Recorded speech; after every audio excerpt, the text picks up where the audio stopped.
আসসালামু আলাইকুম ওরহমতুল্লাহি ওবারাকাতু। আলহামদুলিল্লাহি রাব্বিল আলামিন ওয়াসসালাতু ওয়াসসালামু আলা মান লা নাবিয়্যা বা'দা, আম্মা বাদ। সমস্ত প্রশংসা আল্লাহ সুবহানাহু ওয়া তাআলার জন্য, দুরূদ এবং সালাম বর্ষিত প্রিয় রাসূল মুহাম্মদ সাল্লাল্লাহু আলাইহি সাল্লামের উপর। প্রিয় মুসলিম ভাই এবং বোনেরা, যে হজ্জের মূল উদ্দেশ্য কি?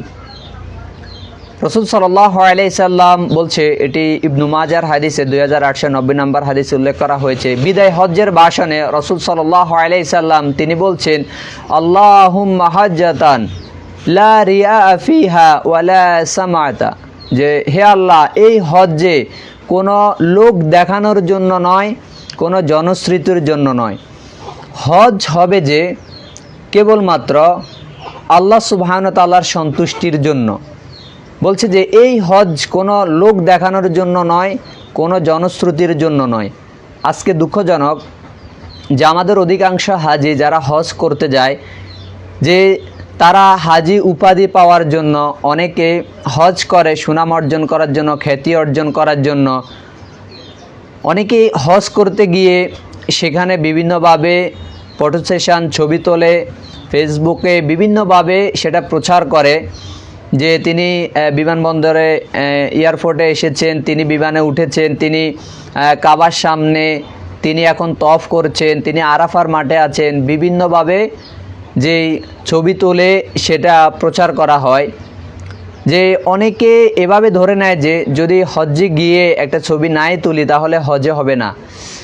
তো এটি হচ্ছে যে সুনাম অর্জনের জন্য মানুষকে লৌকিকতা নিহিত থাকে। রাসূল সাল্লাল্লাহু আলাইহি সাল্লাম বলছে যে হে আল্লাহ, এই হজ্জে কোনো লৌকিকতা নেই, মানুষকে দেখানোর জন্য নয়, কোনো জনশ্রুতি পাওয়ার জন্য নয়। হজ্জের মূল উদ্দেশ্যই থাকবে যে আল্লাহ সুবহানাহু ওয়া তাআলার সন্তুষ্টি অর্জন করা, যেটি সহিহ বুখারীতে 1521 নম্বর হাদিস রাসূল সাল্লাল্লাহু আলাইহি সাল্লাম বলছে যে মান হাজ্জা লিল্লাহ, যে ব্যক্তি আল্লাহ সুবহানাহু ওয়া তাআলার জন্য হজ সম্পাদন করে, আল্লাহর জন্য। মান হাজ্জা লিল্লাহ, আল্লাহর জন্য হজ করে, ফালাম ইয়ারফুস ওয়ালাম ইয়াফসুক, যেখানে কোনো পাপ সংগঠিত হয়নি, কোনো অশ্লীল কর্ম সংগঠিত হয়নি। রজা কায়ামি ওয়ালাদাতহু উম্মুহু, সে সেই দিনের মতো হয়ে গেছে যেদিন তার মা তাকে জন্ম দিয়েছে। সুবহানাল্লাহ, মানে নিষ্পাপ হয়ে যায়। একটা কবুলযোগ্য হজ, আল হজ্জু মাবরুর লাইসা লাহুম জাযা ইল্লাল জান্নাত, একটা কবুলযোগ্য হজ, জান্নাত ব্যতীত এর প্রতিদান কিছুই নয়। সুবহানাল্লাহ, যেটি সহিহ বুখারীর হাদিসে এসেছে 1773 নম্বর হাদিসে।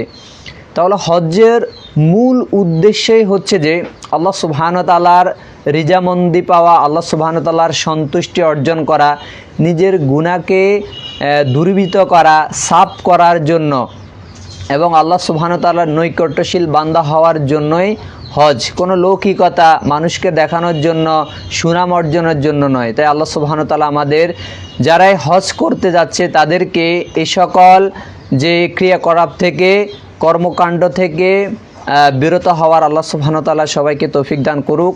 ওয়া সাল্লাল্লাহু নবিনা মুহাম্মদ ওয়া আলা আলিহি ওয়া সাহবিহি আজমাইন।